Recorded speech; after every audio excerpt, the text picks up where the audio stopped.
పరమశివుడు హాలాహలం తాగినా శరీరమునకు ఇబ్బంది రాలేదు, కారణం నీ మంగళ సూత్రమే, నీ చెవితాటంకములే అని శంకరాచార్యుల వారు సౌందర్యలహరిలో శ్లోకం చేశారు. సుధామప్యాస్వాద్య ప్రతిభజ జరా మృత్యుహరిణీం అంటూను.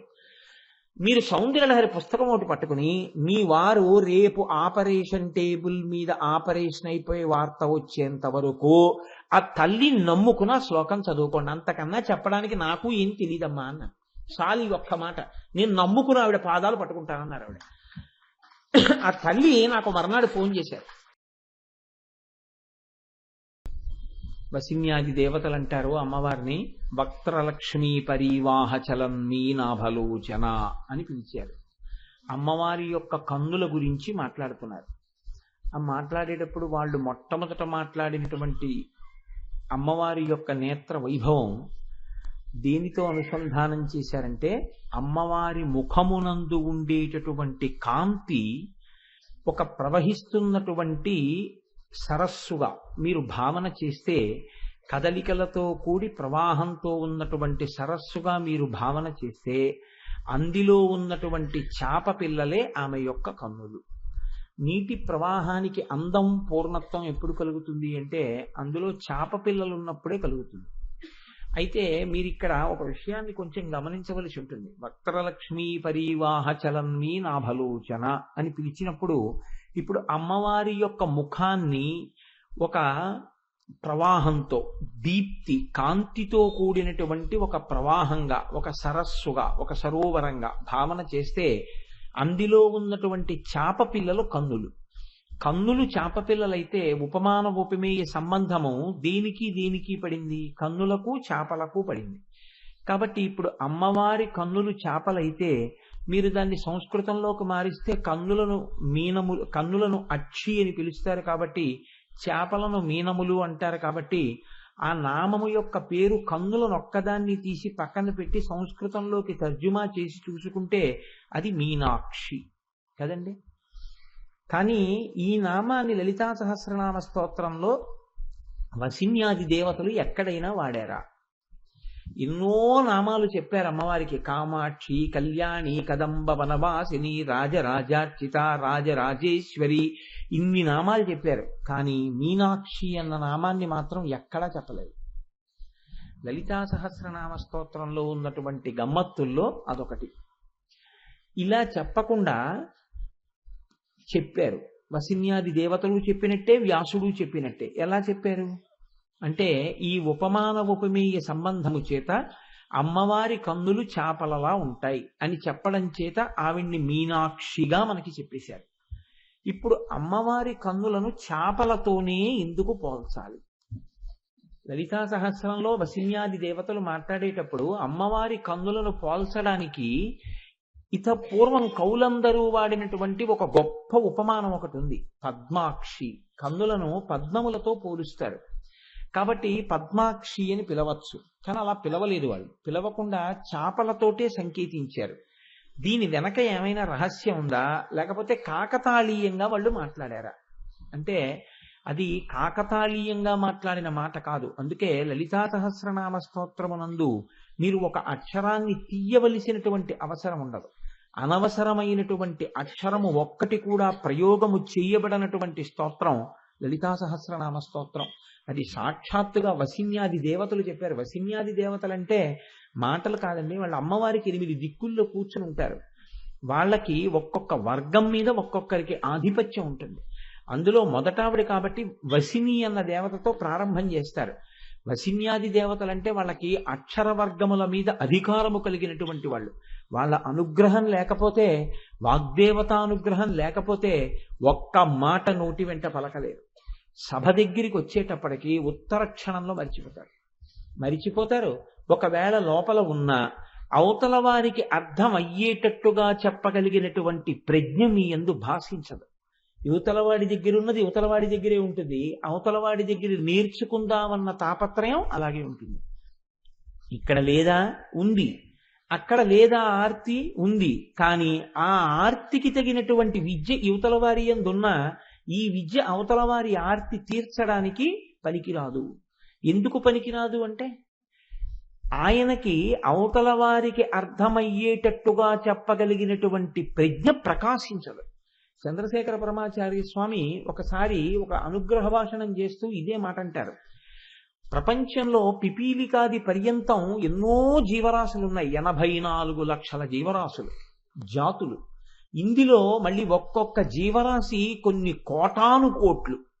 ఇలా ప్రపంచమంతా నిండిపోయినటువంటి జీవరాశి ఎంత ఉందో, ఇందులో భగవంతుని యొక్క నామాన్ని పలకగలిగినది, భగవంతుని యొక్క నామాన్ని అర్థం చేసుకోగలిగినది ఒక్క మనుష్యుడే. మళ్ళీ ఈ మనుష్యుల్లో తెలుసుకుందామనేటటువంటి జిజ్ఞాసతో వచ్చి కూర్చునేటటువంటి వాళ్ళు కోట్ల జన్మలుంటే తప్ప అలా వచ్చి కూర్చోలేరు. నేను ఇవాళ ఈ నామాల గురించి చెప్తున్నానని మీరు అనుకోకండి, నేను పరమ సత్యం మీతో చెప్తున్నాను. లలితా సహస్రనామ స్తోత్రం చదవడం కానీ, లలితా సహస్రనామ స్తోత్రంలో ఒక్క నామానికి వ్యాఖ్యానం వినడం కానీ జరిగితే కొన్ని కోట్ల జన్మల తరువాత మాత్రమే అటువంటి స్థితిని అనుభవిస్తారు తప్ప, లేకపోతే వినడానికి అమ్మవారు అధికారం ఇవ్వదు. ప్రణంతుం స్తోతుం వా కథమకృత పుణ్య ప్రభవతి. ఆవిడ ఆ పుణ్యాన్ని చూస్తే తప్ప సభలోకి వచ్చి కూర్చొనివ్వదు ఆవిడ. ఆ అనుగ్రహం ఉన్నది అని గుర్తు ఏమిటంటే, అటువంటి అనుగ్రహాన్ని పొందిన వాళ్ళు సభలో కూర్చుని వింటూ ఉంటారు అమ్మవారి గురించి.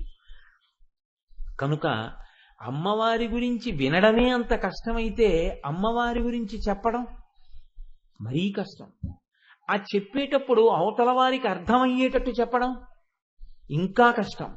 తనకి జీర్ణం అవ్వాలి, తనకి జీర్ణమైంది అవతల వారికి పనికొచ్చేటట్టుగా చెప్పగలగాలి, దానివల్ల ఏదో ప్రయోజనం కలగాలి. ఆ ప్రయోజనం కలిగేటట్టు చెప్పగలిగితే అది నీ గొప్ప కాదు అంది శాస్త్రం. అలా నువ్వు చెప్పగలిగావు అంటే నీకు వాగ్దేవి యొక్క కృప లభించింది అని గుర్తు.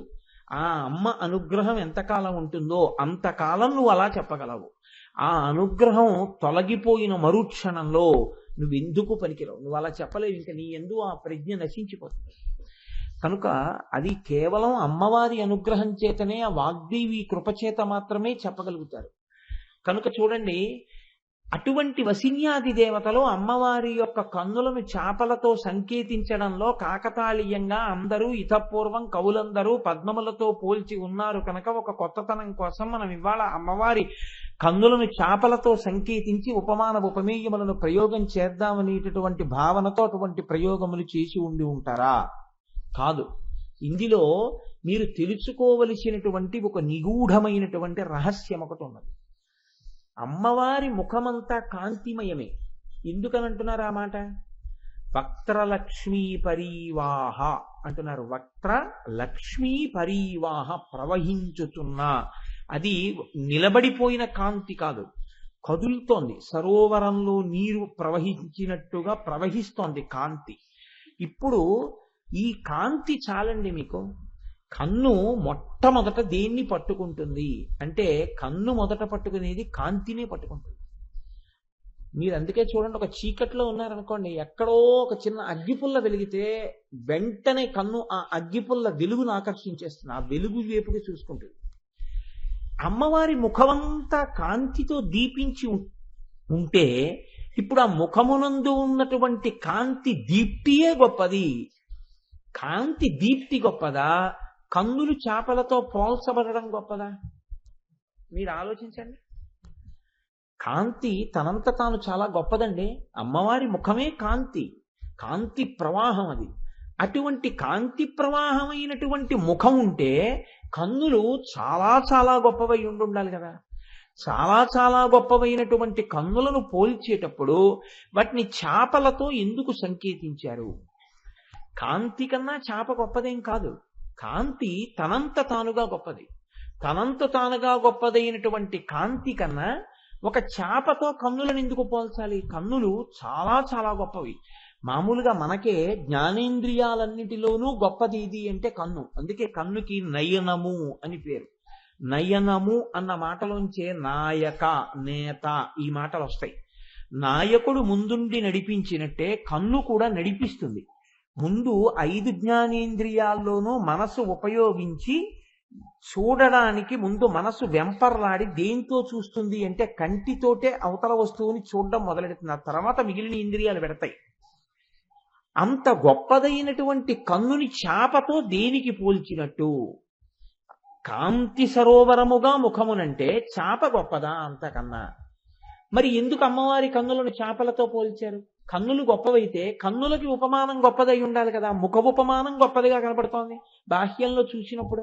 దీనికి పెద్ద పాండిత్యమో ప్రకర్షం ఏం అక్కర్లేదు. కాంతి గొప్పదా? కాంతి ప్రవాహము గొప్పదా? ఒక కాంతి ప్రవాహముతో కూడినటువంటి సరస్సు గొప్పదా?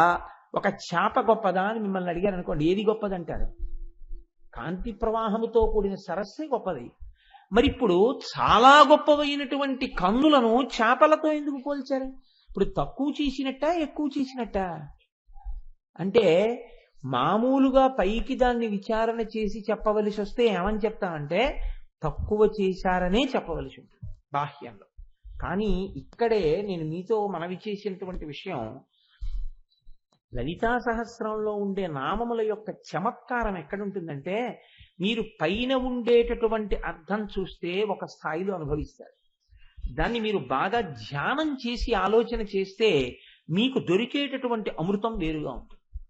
ఇప్పుడు మీరు చేపలతో ఎందుకు పోల్చి ఉంటారు అన్న విషయాన్ని బాగా పరిశీలనం చేశారనుకోండి, చేపయందు 3 లక్షణాలు ఉంటాయి.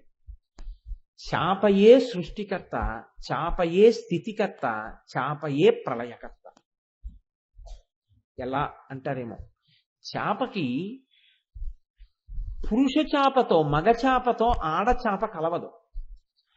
బాహ్యంలో స్త్రీ పురుష సంపర్కము చేత మాత్రమే ఆయా జాతులు పరిఢవిల్లుతాయి. కానీ ఒక్క చేపల యందు మాత్రం స్త్రీ పురుష మీనముల యొక్క సంపర్కము ఉండదు.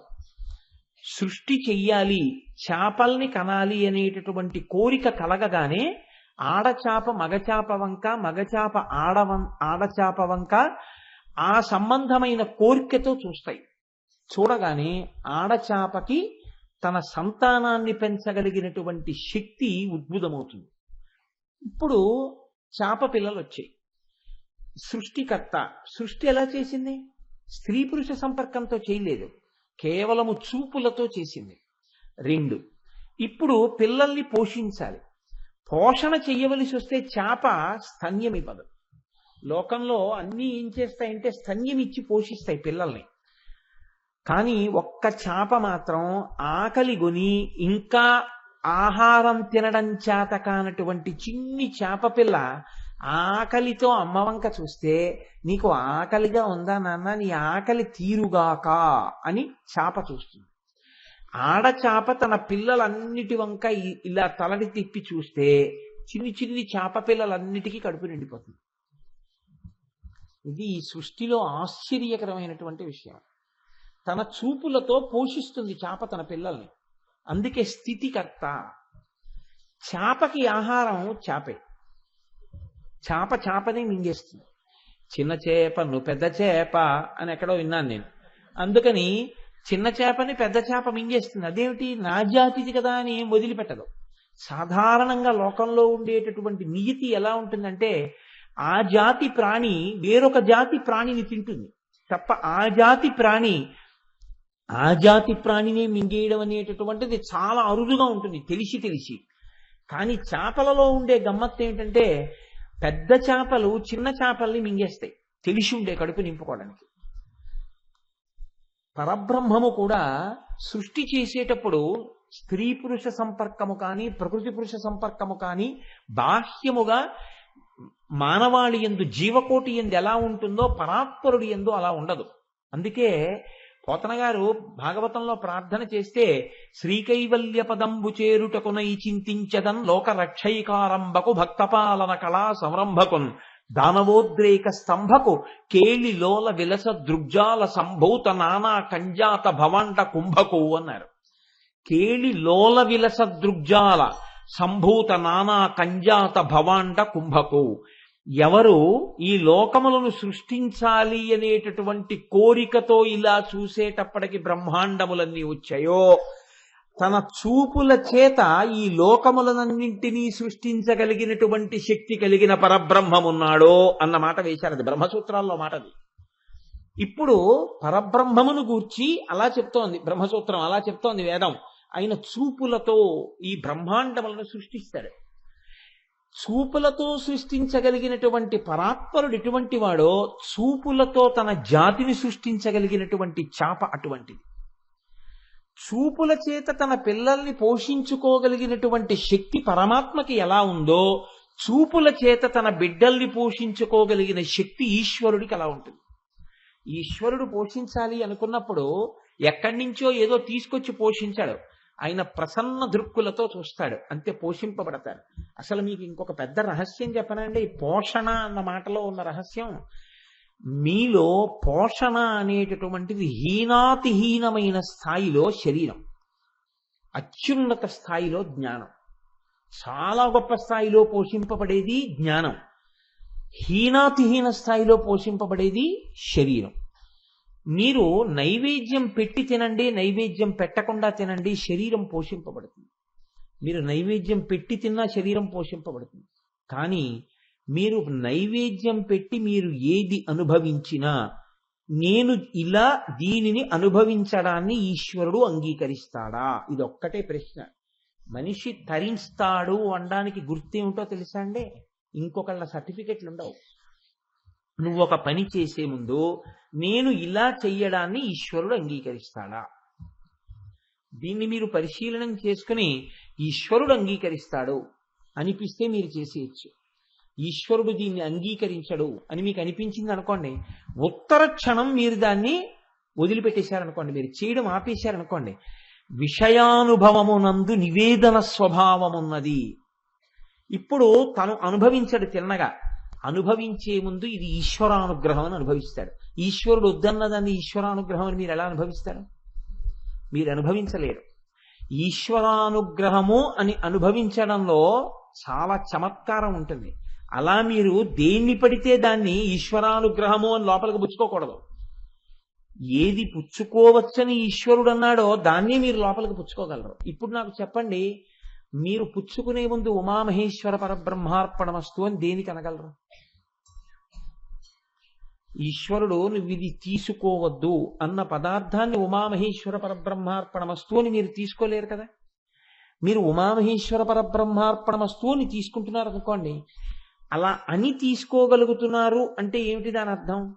మీరు ఈశ్వర శాసనమునకు కట్టుబడుతున్నారు.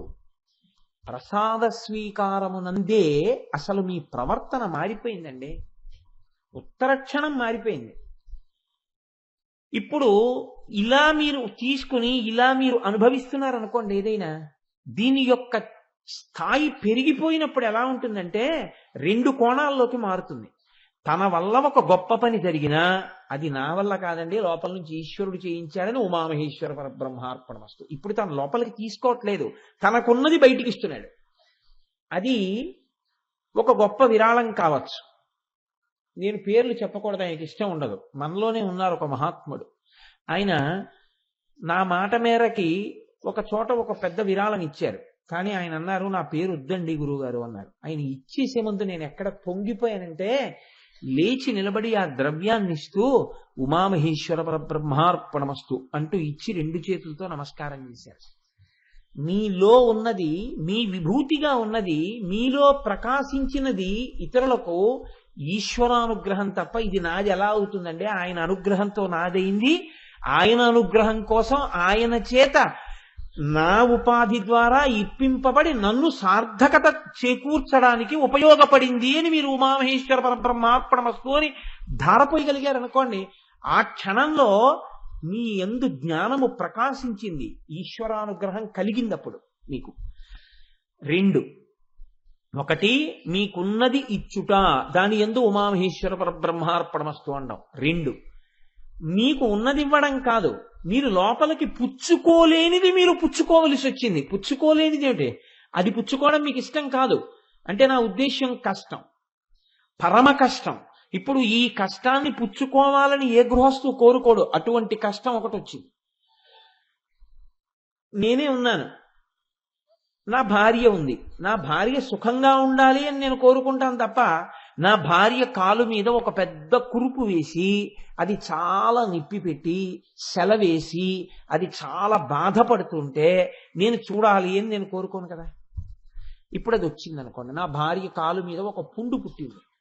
ఇప్పుడు నేను నా భార్య కాలు మీద పుండు పుట్టి అది బాధపడుతుంటే చూసి, ఈశ్వర ఇది ఏదో జన్మలో ఏదో పాపం చేసి ఉంటుంది, దాన్ని ఎంతో కష్టపెడితే ఇబ్బంది పడిపోతుందని ఒక కురుపు రూపంలో నిప్పి పెట్టించి తీసేస్తున్నావా తండ్రి? ఎంత అనుగ్రహం ఉన్నవాడివయ్యా. కురుపుని పెడుతోందేమో కానీ నిత్య జీవితంలో ఏవీ పాడవలేదు కదా, అన్ని నడుస్తున్నాయి కదా, నాకు వండి పెట్టగలుగుతోంది, ఈశ్వరారాధన చేసుకుంటోంది, తన పని తను చేసుకుంటోంది, ఇది కదా జగదంబ నీ అనుగ్రహం అంటే అని నేను అన్నాను అనుకోండి, నాకు ఇష్టం లేని దాన్ని ఈశ్వరానుగ్రహంగా నేను ఇష్టంగా లోపలికి తీసుకుంటున్నాను. ఇది ఈశ్వర ప్రసాదము అని లోపలికి పుచ్చుకున్నాను. ఈ పుచ్చుకోవడానికి ఆది ఎక్కడా అని అడిగారు. నీవు తినడం దగ్గర ఆది. అసలు అది చేత కాలేదనుకోండి, ఎప్పటికీ జీవితంలో మార్పు రాదు. సున్నా. ఎన్ని విన్నా ప్రయోజనమేమి, ఏమీ ఉండదు. ఏమీ ఉండదు. ఎందుకు ఉండదు?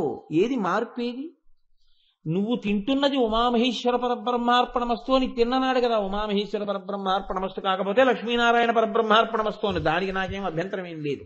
నామరూపాలతో ఉన్నది బ్రహ్మం కాబట్టి వేదం అంగీకరించిన రూపాన్ని నువ్వు అనుసంధానం చేయవచ్చు.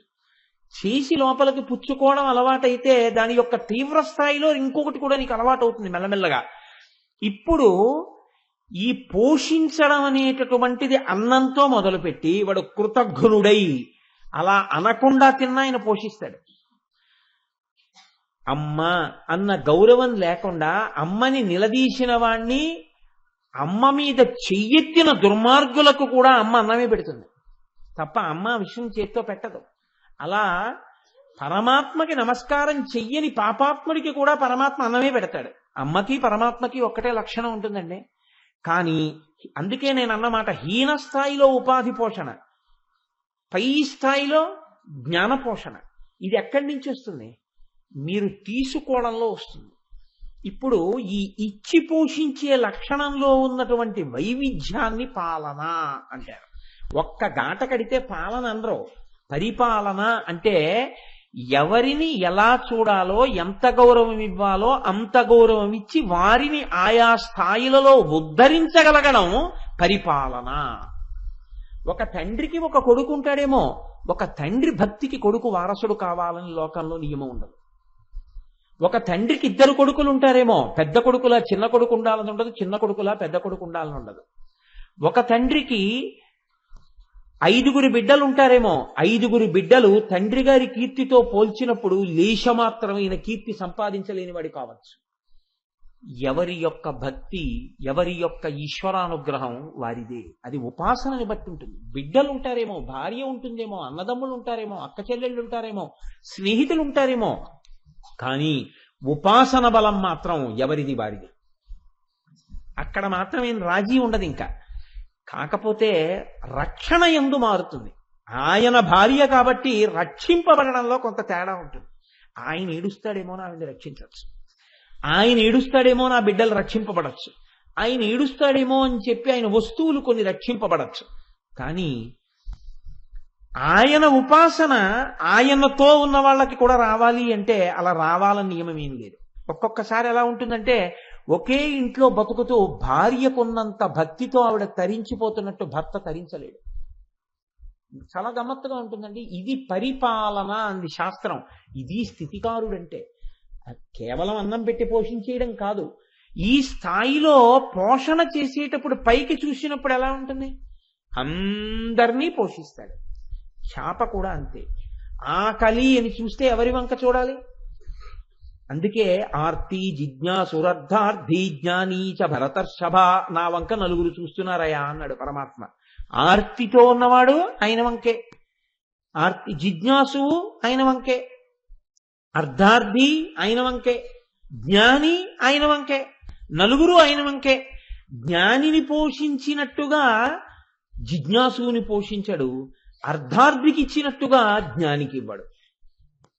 జ్ఞానికి అర్థం చూస్తే సంతోషపడిపోడు, జ్ఞానము పెరిగితే సంతోషిస్తాడని ఆయనకి జ్ఞానం ఇస్తాడు, వీడికి అర్థం ఇస్తాడు. ఎవడు దేనికి ఆనందిస్తాడో అది వాడికి ఇస్తాడు. ఎవడు దేనికి ఆనందిస్తాడో నీ పక్క వాళ్ళకి తెలిసినట్టు కాదు, నీ మనసు ఆయనకి తెలుసు, అది నీకు ఇస్తాడు.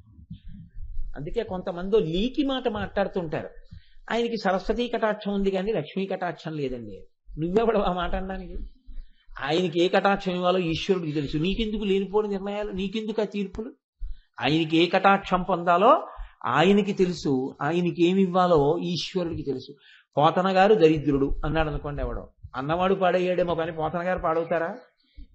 పోతన గారు కోరుకున్నది మోక్షం, శ్రీకైవల్య పదంబు చేరుటకునై. అంతేగాని నాకు అంత ఐశ్వర్యం కావాలని పోతన గారు అడగను లేదు, పరమేశ్వరుడికి ఇవ్వవలసిన అవసరం ఉన్నది. ఏడిచేవాళ్ళు చాలా మంది ఉన్నారు, వాళ్ళకి ఇస్తారు. ఆ తర్వాత ఎప్పుడో తెలుసుకుంటాడు, ఏం పట్టుకెళ్ళానురా ఇందులో, అలా అడగలేకపోయానే అనుకుంటాడు. కాబట్టి ఇప్పుడు అందరెవరి వంక చూడాలి? ఆయన వంకే చూడాలి. చేపలన్నీ పిల్లలన్నీ ఎవరి వంక చూడాలి? పోషణకి తల్లి వంకే చూడాలి. ఇప్పుడు తల్లి ఏం చేస్తోంది? పోషణ యందు తేడా లేదు, సమానంగా పోషిస్తోంది. వాటిలో మార్పుని బట్టి వాటి ఉత్తరం. కాబట్టి లయకారకత్వం ఎవరు చేస్తున్నారు? చాపే చేస్తోంది. ఆ చాపే మింగేస్తోంది. ఈ సృష్టించిన వాడే మనందరినీ ఒకానొకనాడు లయం చేసుకుంటున్నాడు. ఏ పరబ్రహ్మము మనని సృష్టించిందో ఆ పరబ్రహ్మమే మళ్ళీ దీన్ని పంచభూతాల్లో కలుపుతుంది.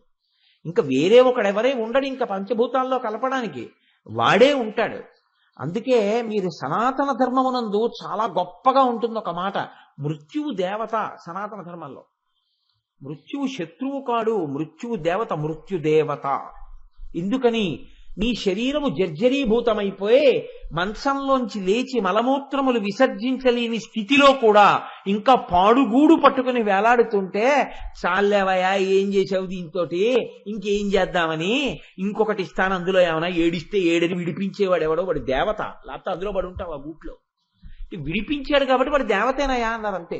సనాతన ధర్మము యొక్క కోణం అలా ఉంటుంది తప్ప ఎవ్వరినీ అసలు వేరు కోణంలో చూడడం అన్నది సనాతన ధర్మానికి ఉండదు. ఇంద్రియ లౌల్యం ఎవరికి ఉంటుందో వాళ్లే చాలా దైన్యమునందున్న వాడిగా చూస్తుంది శాస్త్రం. వాడు ఉద్ధరింపబడాలని కోరుకుంటుందంతే. కనుక ఇప్పుడు లయ ఎవరు చేస్తున్నారు? చాపే చేస్తోంది. ఆడచాపయే పోషించినట్టు, ఆడచాపయే సృష్టించినట్టు, ఆడచాపయే తినేసినట్టు. అమ్మవారి కన్నులు చాపలైతే ఆవిడ తన చూపులతో సృష్టిస్తోంది, తన చూపులతో పోషిస్తోంది, తన చూపులతో లయం చేస్తోంది. ఇది మీనాక్షి.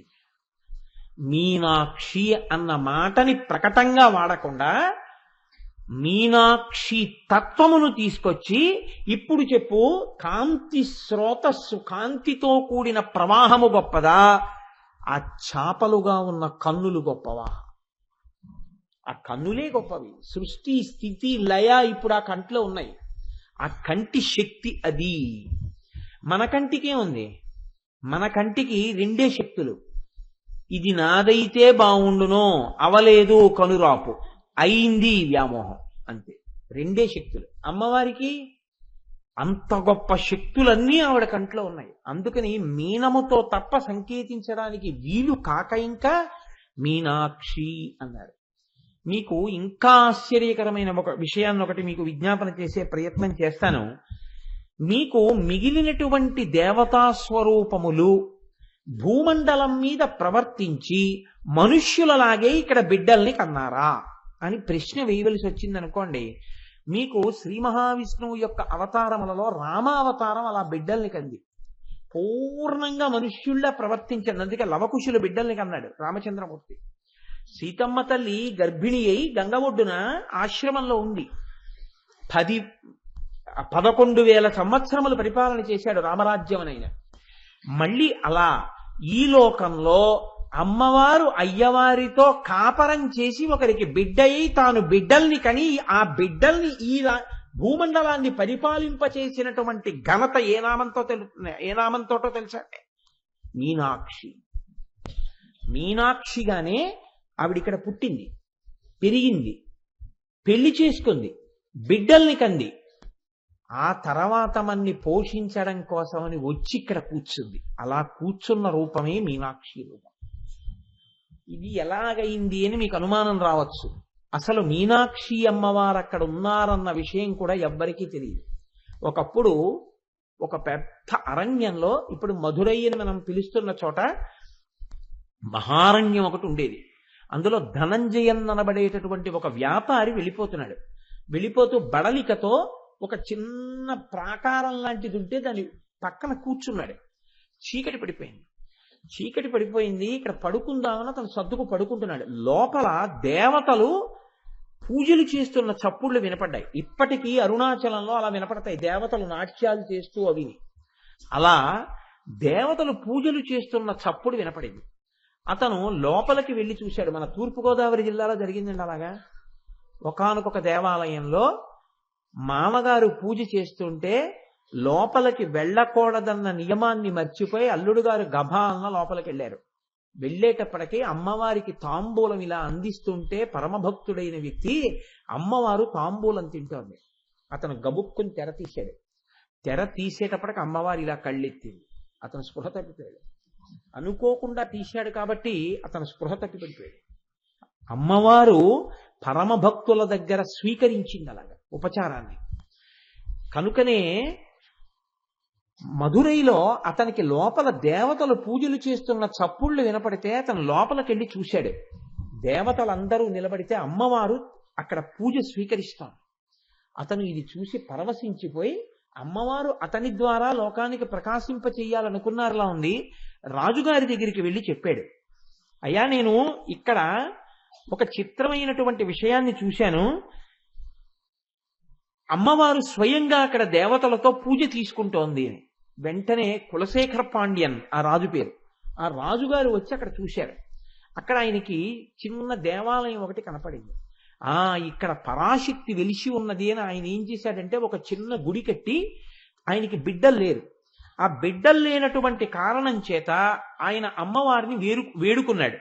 వేడుకుంటే మలయధ్వజ పాండ్యన్ అనేటటువంటి కొడుకు పుట్టాడు అక్కడ. ఈ మలయధ్వజ పాండ్యన్కి బిడ్డలు పుట్టలేదు. పుట్టకపోతే అతను ఈ అమ్మవారి గుడికొచ్చి ఒక హోమం చేశాడు. అమ్మా నువ్వు నన్ను అనుగ్రహించి నాకు బిడ్డలనియ్యి అని. ఆశ్చర్యకరంగా అందరూ చూస్తుండగా ఆ హోమగుండంలోంచి ఒక ఆడపిల్ల పైకొచ్చింది. ఆమె కూడా చిదగ్నికుండ సంభూత. ఆవిడ కూడా చిదగ్నికుండ సంభూత. ఆ పిల్లని ఎంతో సంతోషంగా హత్తుకున్నారు తల్లిదండ్రులు. తీరా చూస్తే ఆ పిల్లకి 3 స్తన్యములున్నాయి. అయ్యయ్యో, లేక పుట్టిన ఆడపిల్ల హోమగుండంలోంచి పుట్టింది, ఈ పిల్లకి 3 స్తన్యములున్నాయి, చిత్రమైనటువంటి ఆడపిల్ల అని లోకంలో పేరు వస్తుంది, ఎలాగా అని దుఃఖపడ్డారు వాళ్ళు. అశరీరవాణి పలికింది పైనుంచి, ఈ పిల్లని నువ్వు సామాన్య కాంతగా భావన చేసి వరుణ్ణి తీసుకొస్తావేమోననే ఆ అమ్మాయి 3 స్తనములతో పుట్టింది. ఈ అమ్మాయి భర్త ఎవరో ఈ అమ్మాయే వెతుక్కుంటుంది. ఈమె వరుడు ఈమె కంటపడిన నాడు ఈమె యొక్క 3వ వక్షోజం కనుమరుగైపోతుందని చెప్పింది. ఈ పిల్లకి ఆయన పెట్టుకున్న పేరు తడాతగై. అమ్మాయికి ద్రవిడ సంబంధమైన పేరు పెట్టాడు. ఆ పిల్లని పెంచి పెద్ద చేశాడు. ఆ పిల్ల పెద్దదయింది. పెద్దదై ఎన్నో విలువిద్యలు నేర్చుకుంది. పురుషుడన్న వాణ్ణి విడిచిపెట్టకుండా ఓడించింది. చిట్ట చివరికి పురుషులకు పురుషుడు పరమాత్మ కైలాసపతి పరమశివుడు ఉన్నాడన్నారు. పినాకమే ఆయన ధనస్సు కావచ్చు, ఆయన్ని కూడా ఓడిస్తానని ఈ పిల్ల కైలాసానికి వెళ్ళేది. పరమశివుణ్ణి యుద్ధానికి పిలిచింది. పరమశివుడు బయటికి వచ్చాడు నవ్వుతూ. ఆయన బయటికి వచ్చేటప్పటికీ ఈమె యొక్క 3వ స్తన్యము అదృశ్యమైంది. ఈమె అంది, ఈయనే నా వరుడు అని కైలాసం నుంచి పరమశివుణ్ణి భూమి మీదకి తీసుకొచ్చింది. ఆయనే సుందరేశ్వరుడు. ఇప్పటికీ అందుకే పరిపాలన చేసింది కాబట్టి పాలనాంశ మధురైలో అమ్మవారిదే, చిదంబరంలో అయితే అయ్యవారిది, మధురైలో అమ్మవారిది. ఇక్కడికి తీసుకొచ్చి ఆ పిల్ల తన భర్తని తీసుకొచ్చి తండ్రి గారిని అడిగింది, నాన్నగారు ఈయనకి నన్ను కన్యాదానం చేయండి అని. యథార్థంగా అమ్మవారిని పరమశివుణ్ణి పీటల మీద కూర్చోపెట్టి కన్యాదానం చేసినటువంటి పరమాద్భుతమైన స్థితిని మలయధ్వజ పాండ్యన్ పొందాడు. పార్వతీ కళ్యాణం యథార్థంగా చేశాడు. యథార్థంగా చేసిన తరువాత ఆయనకి కొడుకులు లేరు, ఈ పిల్ల ఒక్కతే పుట్టింది. ఈ పిల్లకి పరమశివుడికి కలిపి వీళ్ళు రాజ్యం చేస్తుండగా ఈ పిల్ల ఉత్తరాధికారి రాజ్యాన్ని నిర్వహణ చేసింది. ఈమె రాజ్య నిర్వహణ చేస్తుండగా ఈమెకి సుబ్రహ్మణ్యేశ్వర స్వామి వారి అంశలో ఒక పిల్లవాడు పుట్టాడు. ఆ పిల్లవాడే ఉగ్రపాండ్యన్. ఇప్పటికీ మీరు మధురై దేవాలయం చరిత్ర చదివితే అందులో ఉంటాయి ఈ విషయాలన్నీ. ఉగ్రపాండ్యన్ అన్న పిల్లవాడు పుట్టి వాడు రాజ్యానికి అధికారి అయ్యాడు. తల్లిదండ్రులు ఇద్దరూ కలిసి వాడికి పట్టాభిషేకం చేసి కైలాసానికి వెళ్ళిపోతా అన్నారు. అంటే ఆ పిల్లవాడు ఏడిచాడు, అమ్మా ఏ అదృష్టమో, నువ్వు ఇక్కడ ఇంతమందిని అనుగ్రహించడం కోసమని వరుణ్ణి ఇక్కడికి తీసుకొచ్చి శంకరుణ్ణి సుందరేశ్వరుడిగా ఈ సింహాసనాన్ని అధిష్ఠించి పరిపాలించావు. నాకు తల్లివయ్యావు, తండ్రి అయ్యారు, నాకు పట్టాభిషేకం చేశారు, మీరు వెళ్ళిపోవడానికి వీల్లేదన్నాడు. అంటే పుట్టినది మొదలుగా అందర్నీ ఎలా రక్షించానో అలాగే తలుచుకున్న ఉత్తర క్షణంలో అందర్నీ మీనాక్షి మధురై అనేటప్పటికే నా చూపులతో కాపాడడానికి నేను ఈ మధురై క్షేత్రంలో వెలిసి ఉంటానని అమ్మవారు మధురైలో మీనాక్షిగా వెలిసింది. పక్కనే సుందరేశ్వరుడుగా శంకరుడు వెలిశాడు. అందుకనే మీనాక్షి ఇప్పటికీ అంత గొప్ప అవతారం. ఆ మీనాక్షి అమ్మవారు అందుకే 4 చేతులతో కానీ 8 చేతులతో కానీ ఉండదు, 2 చేతులతోనే ఉంటుంది. మీరు ఎప్పుడైనా మీనాక్షి అమ్మవారిని కొంచెం జాగ్రత్తగా పరిశీలనం చేస్తే దేవాలయంలోకి వెళ్ళినప్పుడు కొంచెం లోపలకు ఉంటుంది. ఆ లోపలికి ఉన్నప్పుడు మీరు కొంచెం జాగ్రత్తగా దీపపు కాంతిలో పట్టి పట్టి చూస్తే 2 చేతులతోటే ఉంటుంది. నరకాంత ఎలా ఉంటుందో అలా 2 చేతులే. 2 చేతులలో కూడా గమ్మత్తు ఏమిటంటే అమ్మవారు 2 కాళ్ళు ఒక్కలా పెట్టి నిలబడి ఉండదు. మధుర మీనాక్షి కుడికాలు ఇలా నిలబెట్టి ఉంటుంది, ఎడంకాలు కొంచెం పైకెత్తి మోకాలు పైకి తేల్చి ఇలా ఒరిగి ఉంటుంది మూర్తి. ఒరిగి ఉండి ఎడంచెయ్యి విలాసంగా ఇలా చాపి ఉంటుంది.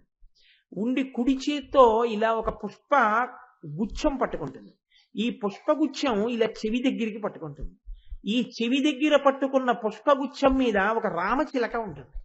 ఈ రామచిలక ఎర్రటి ముక్కుతో స్ఫుటంగా ఉంటుంది. కొప్పు ఈ పాండ్య దేశస్థులు ద్రవిడ దేశస్థులు వేసుకునేటటువంటి కొప్పు, గొల్ల కొప్పు ఆ తల్లి గోదాదేవి ఎలా వేసుకుంటుందో అటువంటి కొప్పు వేసుకుంటుంది. వేసుకుని ఇలా తోమాల వెంకటేశ్వరుడు ఎలా వేసుకుంటాడో అలా ఒక తోమాల ఒక్కటేసుకుంటుంది. వేసుకుని నిలబడి ఉంటుంది మధుర మీనాక్షి. మీరు కావాలంటే ఎక్కడైనా మీనాక్షి అమ్మవారి యొక్క ఫోటో చూడండి. దీనికి పెద్దలు ఏం చెప్తారంటే అమ్మవారు 2 స్థాయిల్లో గమనిస్తుంటుంది. ఒకటి, చూసేటప్పుడు ఆవిడ ఇలా చెయ్యి పెట్టి ఇలా పుష్పగుచ్చం పట్టుకుని అలా చూస్తూ ఉంటుంది. ఈ చూపులలో ఉన్న గొప్పతనం ఏమిటంటే మీరు ఈ బ్రహ్మాండంలో ఎక్కడ నిలబడి నమ్మి మీనాక్షి అనండి, ఆవిడ వెంటనే చూస్తుంది, చూసి కాపాడుతుంది. అలాగే చెప్పడంలో పరవశించి చెప్తున్నాడా, ఇది ఆవిడ వింటుంది. ఎవరు చెవికి దగ్గరగా ఉంటారంటే పువ్వుల మీద ముక్కు ఎర్రబడిన చిలక కూర్చుని ఉంటుంది.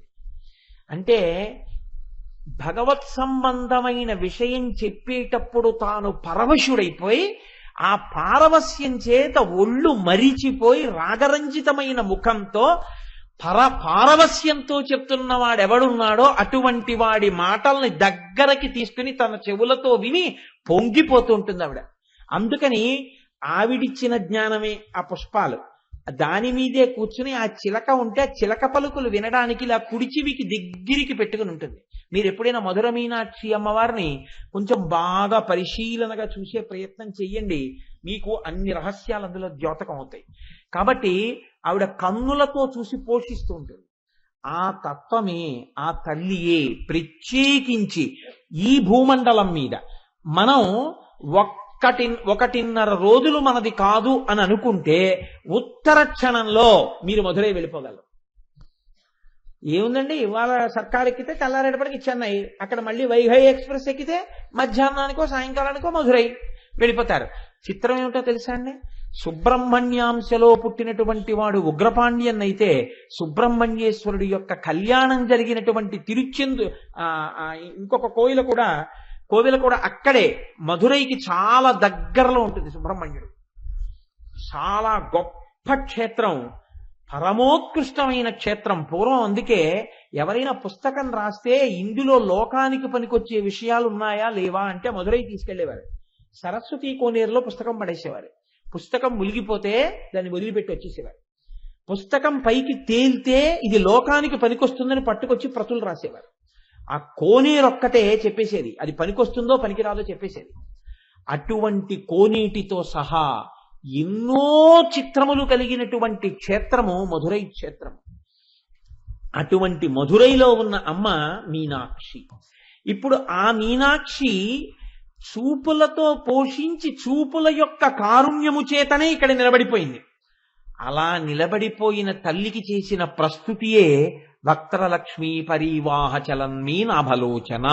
ఇప్పుడు చెప్పండి, ఈ నామం గురించి చెప్పుకుంటూ ఈ నామం గురించి వింటూ అది మీనాక్షియే అని మీరు అన్న మరుక్షణంలో మీ మీద ఎవరి చూపులు పడుతున్నాయి? మీనాక్షి అమ్మవారి చూపులు పడుతున్నాయి. మీనాక్షి సృష్టిస్తుంది, పోషిస్తుంది, లయం చేస్తుంది. మీ అజ్ఞానాన్ని లయం చేస్తుంది, మిమ్మల్ని పోషిస్తుంది.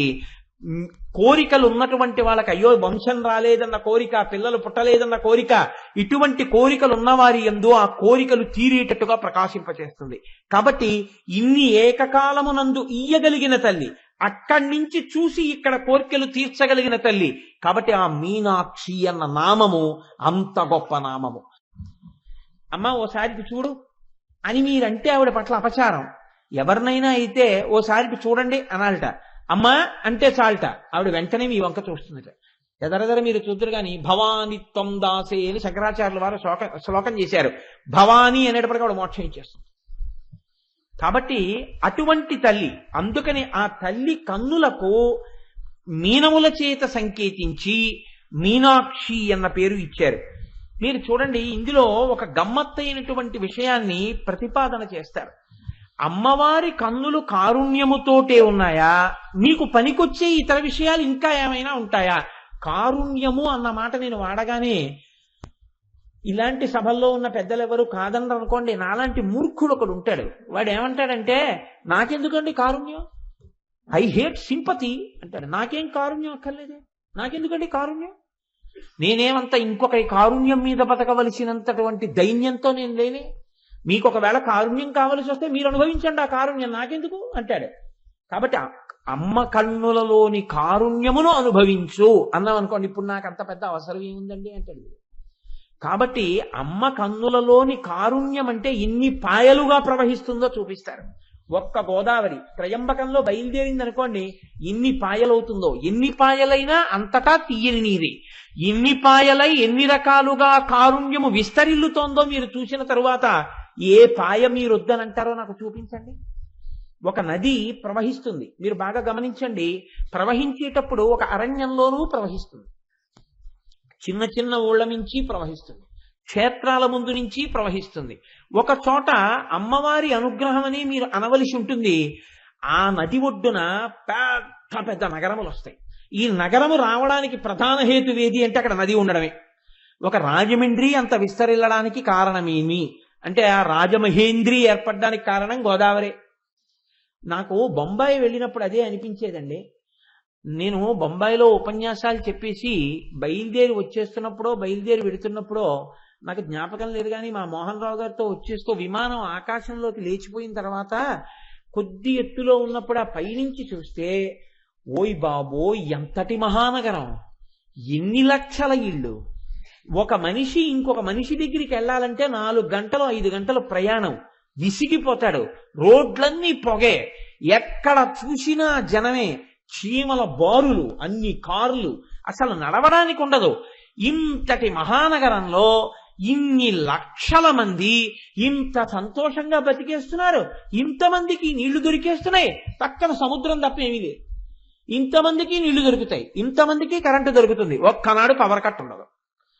కటిక పేదవాడు పూరి గుడిసెలో ఉన్నవాడి దగ్గర నుంచి ఐశ్వర్యమునకు హద్దు చెప్పగలిగినటువంటి వాళ్ళ వరకు ఆ బొంబాయి నగరంలోనే ఉన్నారు. ఆ మాటకొస్తే దేశ ఆర్థిక రాజధాని బొంబాయి. ఇంతటి ఐశ్వర్యం ఈ నగరానికి ఎక్కడి నుంచి వచ్చింది అని మీరు చూశారనుకోండి, ఇంతమంది ఇక్కడ అన్నం ఎలా తింటున్నారు అని. ఖచ్చితంగా ఒక్కటే, అంటే ఆ నగరమునకు అమ్మవారి అనుగ్రహం ఏదో ఉంది. లేకపోతే అన్ని కోట్ల మంది అన్నం ఎలా తింటారండి అక్కడ? శిలాభోగం స్థలాభోగం అని ఒక్క ఊళ్ళో రోజు అన్ని విస్తళ్ళు లేస్తున్నాయి, అంత అన్నశాంతి జరుగుతోంది, అన్ని కోట్ల వ్యాపారం జరుగుతోంది, అక్కడి నుంచి అన్ని జరుగుతున్నాయి, దేశాన్నంతటినీ శాసిస్తోందంటే ఆర్థికంగా ఆ నగరమునకు అమ్మవారి అనుగ్రహము ఎంత పరిపుష్టమై ఉండాలి. లేకుండా అంతమంది బతకలేరు అక్కడ. అలా శంకర భగవత్పాదులు అమ్మవారి యొక్క కారుణ్యము ప్రవహిస్తే ఎలా ఉంటుందో చూపిస్తారు ఆవిడ కళ్ళల్లోంచి. శంకరులకు శంకరులే సాటి, రోజు అంతే, అంతకన్నా ఇంకో మాట అనడానికి నాకు కుదరదు.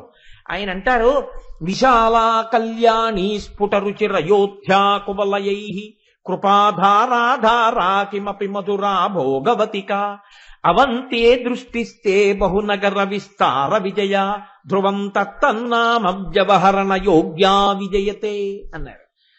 అమ్మా, మహారాజు దండయాత్రకు బయలుదేరుతాడు. బయలుదేరినప్పుడు తను పరిపాలించేటటువంటి రాజధాని ఎక్కడో ఉంటుంది. కృష్ణదేవరాయల వారు పరిపాలించినటువంటి విజయనగరం కర్ణాటకలో ఉంది, హంపీలో, ఆంధ్రదేశానికి బోర్డర్లో. అక్కడ ఉన్నటువంటి కృష్ణదేవరాయల వారు ఒరిస్సాలో ఉండేటటువంటి గజపతుల వరకు ఓడించడానికి వెళ్ళారు. సింహాచల దేవస్థానానికి కూడా ఎన్నో కానుకలు ఇచ్చారు. వెంకటాచలంలో తన మూర్తులే పెట్టుకున్నారు. ఇంత దూరం వెళ్ళిపోయినప్పుడు రాజు ఏం చేస్తాడంటే ఆ పట్టణాన్ని గెలిచేసి ఇది నాది అని ఒక విజయ పతాకం ఎగరవేసి వెళ్ళిపోతుంటాడు. ఆ విజయ పతాకం ఎగరవేసి విజయ స్తంభాన్ని నాటి వెళ్ళిపోయాడంటే ఇది ఆ రాజుది అయిపోతుంటుంది.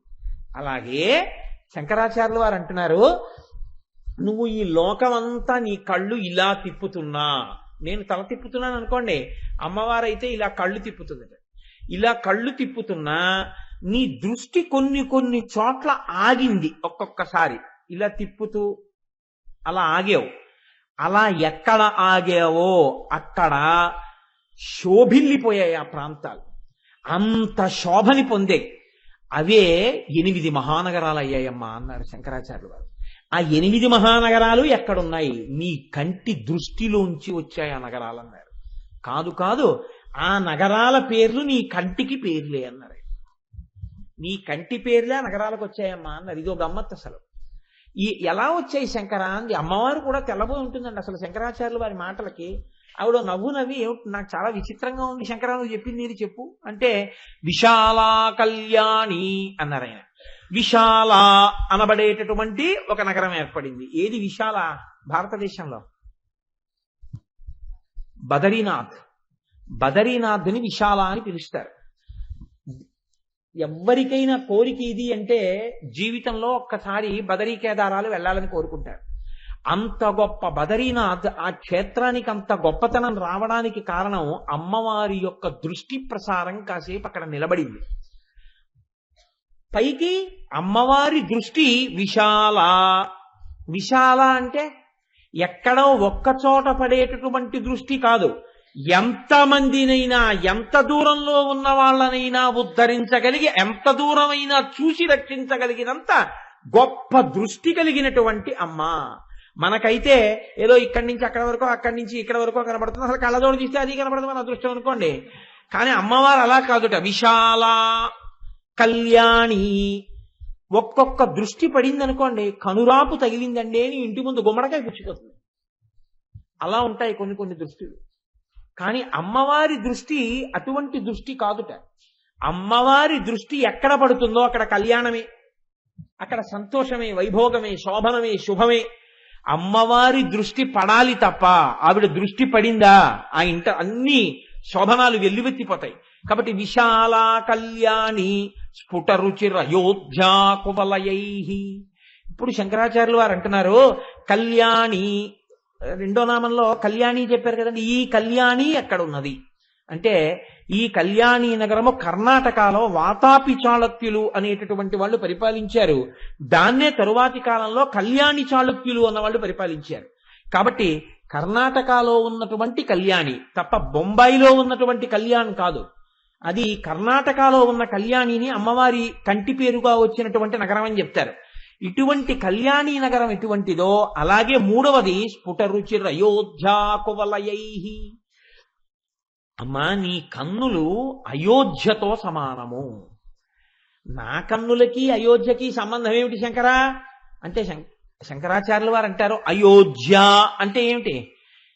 గెలవలేనిది, గెలవబడనిది, కాబట్టి దానికి అయోధ్య అని పేరు, శత్రువులు గెలవలేనిది. అమ్మవారి కన్నులకు అయోధ్య అన్న పేరు ఎందుకు వచ్చిందిట? అయోధ్య కువలయైహి, నల్ల కలువల చేత గెలవబడని కన్నుల సౌందర్యం ఉన్నది. అంటే అంత నల్లని కన్నులు ఉన్నదిట. అమ్మవారి కన్ను ఎరుపెక్కదు. ఎవడు ఎంత తాత్సారం చేయనివ్వండి, ఎంత అల్లరి చేయనివ్వండి లోకంలో, ఆ తల్లి మాత్రం చిరునవ్వు నవ్వుతూ ఉంటుంది. కోపం తెచ్చి పెట్టుకుంటుందే తప్ప అమ్మకి నిజంగా కోపం ఏమిటండి? అందుకే ఆవిడికి ప్రళయతాండవం లేదు. ప్రళయతాండవ సాక్షిణి, ఆవిడ చూస్తుంది అంతే. ఆవిడ లాస్య ప్రియా, ఆవిడ లాస్యం చేస్తుంది తప్ప ఆవిడ నాట్యం చేయదు. అలా తాండవం చేసేవాడు, మహాప్రళయం చేసేవాడు, దానికి ఆయన ఉన్నారు. ఆవిడ సాక్షిని, అలాంటి పనులు ఆవిడ చేయదు. అమ్మతనం అంటే అమ్మతనమే. ఆ అందం అలా తీసుకొచ్చారు ఋషులు. కాబట్టి ఇప్పుడు ఈ తల్లి యొక్క వైభవానికి అమ్మ కన్నులు చాలా నల్లగా ఉంటాయి. ఇప్పుడు అయోధ్యానామం ఎలా సరిపోతుంది అంటే, అమ్మ నీ కన్నులు దుర్భేజ్యములు, అయోధ్య ఎలా గెలవబడదో నీ కన్నులు కూడా గెలవబడవు. ఎందులో గెలవబడవు? నీ కన్నుల యొక్క నలుపుతనంతో పోటీ చేసి ఇవి ఎంత నల్లగా కాంతితో ఉంటాయో మేమంత నల్లగా కాంతితో ఉంటామనుకున్నటువంటి నల్ల కలువలు తమ కాంతి చేత, రంగు చేత నీ కన్నుల యొక్క కాంతి ముందు, రంగు ముందు ఓడిపోయాయి. కాబట్టి అయోధ్యా కువలయైహి, నల్ల కలువలు ఓడించలేకపోయినటువంటి కన్నులు కనుక నీ కన్నులు కూడా అయోధ్యలే. ఇది అమ్మవారి కన్నుల అందం చెప్పడానికి బాగుందేమో కానీ మనకేం పనికొస్తుందండి అని మీరు అడగచ్చు. విశాల అన్నప్పుడు ఆవిడ దృక్కు విశాలంగా ఉంటుంది కాబట్టి ఎక్కడున్నా మన మీద పడింది, బాగుంది. కళ్యాణి, ఆ అమ్మ దృష్టి పడితే మనకి చక్కగా అన్ని శుభాలు జరుగుతాయి, బాగుంది. అయోధ్య, ఆవిడ కన్ను యొక్క సౌందర్యము గెలవబడనిది. దీనివల్ల నాకేమిటి లాభం అంటే, ఇక్కడే మీరు కొంచెం జాగ్రత్తగా గమనిస్తే మీకు ఒక లక్షణం గోచరిస్తుంది. అమ్మవారి కన్నుల యొక్క నలుపు గెలవబడలేదు అంటే ఆ అమ్మ కన్ను ఎరుపెక్కదు. అమ్మ కన్ను ఎరుపెక్కకపోవడమే మీకు శ్రీరామరక్ష. అమ్మ కన్నే ఎరుపెక్కుంటే రావణాసురుడు ఎప్పుడో నిహతుడైపోయి ఉండేవాడు. అందుకే హనుమ రామాయణంలో శిశుపావృక్షం మీద కూర్చుని ఈ తల్లి తుల్యశీలావయో వృత్తాం తుల్యాభిజన లక్షణాం రాఘవోర్హతి వైదేహీం తం చేయమసి తే క్షణ అంటారు. సీతారాములిద్దరు ఒండరులు ఒకరికొకరు తగిన వారే కాని రాముడి కన్నా సీతమ్మ తల్లి గొప్పతనం ఒకటి ఎక్కువ ఉంది అన్నారు. ఎవరు? పరమరామ భక్తుడైన హనుమ. రామచంద్రమూర్తి కన్నులు ఎప్పుడైనా ఎరుపెక్కుతాయి, సీతమ్మ కళ్ళో అసలు ఎరుపుతనం తెలియదు, ఎప్పుడూ నలుపే. ఇంత నలుపైన కన్నులు కాబట్టే అంత ధూర్తుడు కూడా రక్షింపబడ్డాడు. కాకాసురుడు వక్షస్థలం మీద గాఢ వేసిన వాడు కూడా బతికాడంటే రాముడి పక్కన సీతమ్మ ఉంది. రాముడి పక్కన సీతమ్మ లేదు కాబట్టే 10 తలలు తెగిపోయాయి రావణాసురుడికి. కనుక ఆ తల్లి కన్నుల నలుపు మనకి శ్రీరామ రక్ష. మనం ఎన్ని తప్పులు చేసినా తల్లి కాపాడుతోంది. లేకపోతే ఆ తల్లే కాపాడకపోతే మన ధూర్తతనానికి మన బతుకులు ఎక్కడుంటాయండి? కాబట్టి అయోధ్యా కువలయైహి కృపాధారాధార, ఏమి పడిపోతాయో శంకర భగవత్పాదులకు మాటలు. అమ్మా అసలు ఆ కన్నులున్నాయే, అందులో నాకు ధారానగరం కనపడుతోందమ్మా. ధారానగరం అంటే భోజరాజు గారి రాజధాని. ధారానగరం ఎలా కనపడుతోంది శంకరా నీకు? ఓ బాగుంది, ముందు 3 చాలా బాగా చెప్పావు, బాగుందయ్యో. ఏది 4 ఎలా సరిపోతుంది, ధారానగరం ఎలా సరిపోతుంది చెప్పు అంటే, అమ్మా ధారానగరము భోజరాజు గారి చేత పరిపాలింపబడినదైనా నీ కన్నులు కృపాధారాధార, కన్నులలోంచి కృప అలా కురుస్తూనే ఉంటుంది. ఎన్ని తప్పులు చేసిన వాడైనా సరే అమ్మా అంటే చాలు రక్షించేస్తాం. ఎంత కృప కలిగిన దానివమ్మా, ఎంత కారుణ్యమున్న దానివమ్మా. కాబట్టి కృపాధారాధారా కిమపి మధురా. అమ్మా నీ కన్నులు చూస్తే మధురానగరం గుర్తొస్తోందన్నారు. నా కన్నులకి మధురానగరానికి పోలికేమిటి శంకరా అంటే, అమ్మా కొంతమంది ఇలా చూస్తే ప్రాణం తీసుకోవాలనిపిస్తుంది. అలా ఉంటుంది ఆ చూపు. ఎక్సరే అయినా కొన్నిటి లోపలికి వెళ్ళి చూడలేదేమో కానీ ఒక్కొక్కడి చూపు అలా ఉంటుంది. ప్లాట్ఫారాల మీద, బస్ స్టాండ్లలోనూ, రోడ్ల మీద, చెట్ల పక్కన వాళ్లే కదండి. కాబట్టి గంబంబు వ్రేయుచు వెటపాటవాడు మొలయనంతంత చేరువ బొలయునింటి చూచున తంది బొరిబొరి కీచకుండు అంటాడు. ఆ చూపులలో ఉండేటటువంటి ఆకలి ఎలా ఉంటుందో తిక్కన గారు మహాభారతం విరాట పర్వంలో కీచకుడి యొక్క చూపుల్లో చూపిస్తారు ఆ ద్రౌపదిని చూడటంలో. అమ్మా నీ చూపులు అటువంటి చూపులు కావమ్మా, తీయటి పదార్థం పిల్లాడికి ఎంత సంతోషంగా ఉంటుందో, నీ చూపులు అమ్మ చూపులై లోకాన్ని కాపాడడానికి అమ్మ చూపులుగా అంత మాధుర్యంతో ఉంటాయమ్మా. కాబట్టి కృపాధారాధారా కిమపి మధురా భోగవతిక. ఇప్పుడు అంటున్నారు భోగవతి. భోగవతి అనేటటువంటిది కాంబాత్ అనేటటువంటి ప్రదేశంగా గుజరాత్ లో ఉంది.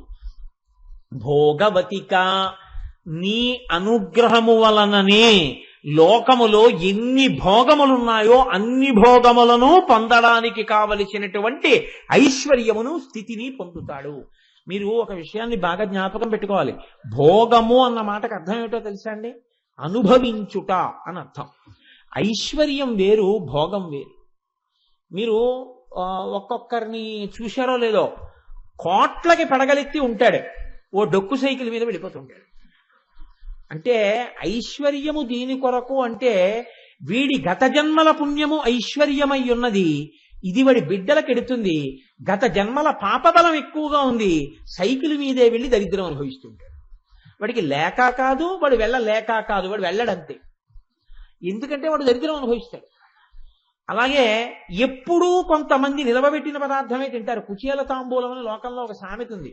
ఎప్పుడూ ఎండిపోయిన ఆకులతోటే తాంబూలం, వాడు ఎప్పుడూ మంచి తాంబూలం వేసుకోడు. లేదా వాడు ఎప్పుడు నిలవలేని అప్పుడే వండిన పదార్థాన్ని వాడు తింటాం. ఎందుకంటే ఎప్పుడు దాన్ని ఎందుకు పాడి చేయడం అని దాన్ని వీడి తినేస్తాడు, మిగిలిన వాళ్ళు చక్కగా వేడికి తింటుంటారు. ఈ దరిద్రం వాడు అనుభవిస్తుంటాడు. అందుకే కొంతమంది మీరు తినేయండి నేను ఆఖరణ తింటానంటారు. ఎందుకు ఈ మాట అంటే, ఒకవేళ వీడు కలిసి తినేస్తే వాళ్ళ కోసం వీడు ఏమైనా వదిలేస్తే, వాళ్ళు తినకుండా వదిలేస్తే పదార్థం పాడైపోయిందని అందరూ వదిలేసింది వీడు మొత్తం తినేస్తాడు. ఆకలి ఉన్నా లేకపోయినా. దానికి ఆకలితో సంబంధం ఏం లేదు, అది ఇన్ఫినిట్. ఎంతైనా తినేస్తుంది ఆ కడుపు. దేని కొరకు? అది ఇంకోడికి పెట్టకుండా ఉండడం కొరకు.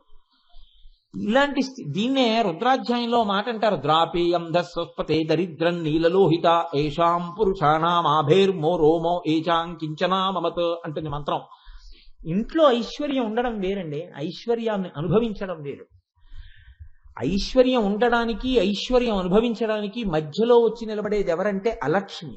అలక్ష్మీర్మే నశ్యతాం త్వాం రుణే ఆదిత్యవర్ణే తపసోధి జాతో వనస్పతస్తవ వృక్షోధ బిల్వః తస్య ఫలాని తపసా నృదంతు మాయాంతరాయాశ్చ బాహ్యా అలక్ష్మీః ఉపైతుమాం దేవసకః కీర్తిశ్చ మణినా సహా అని శ్రీ సూక్తంలో అడుగుతాం.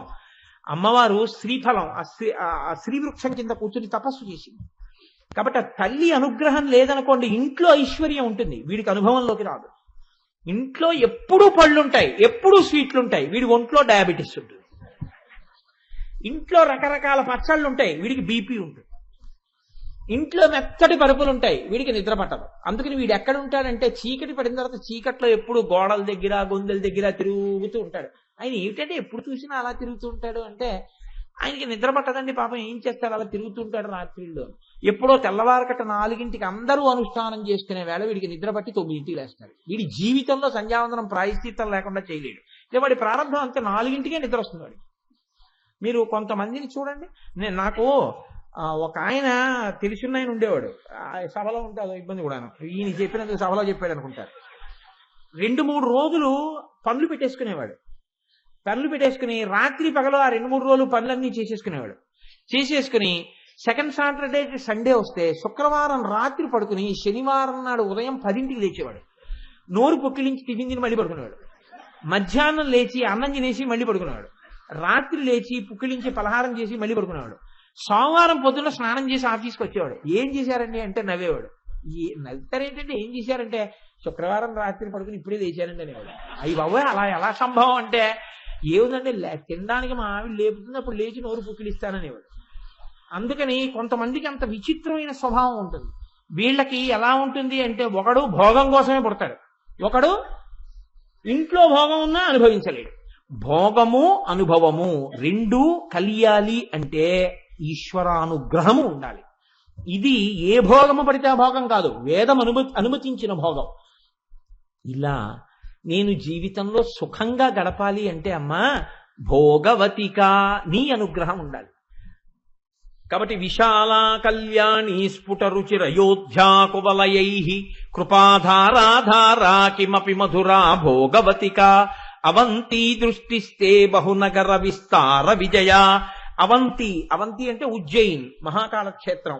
మనం ఈ మధ్యకాలంలో 2 సంవత్సరాల్లో ఉంది వెళ్ళొచ్చాం కూడా భస్మాభిషేకం.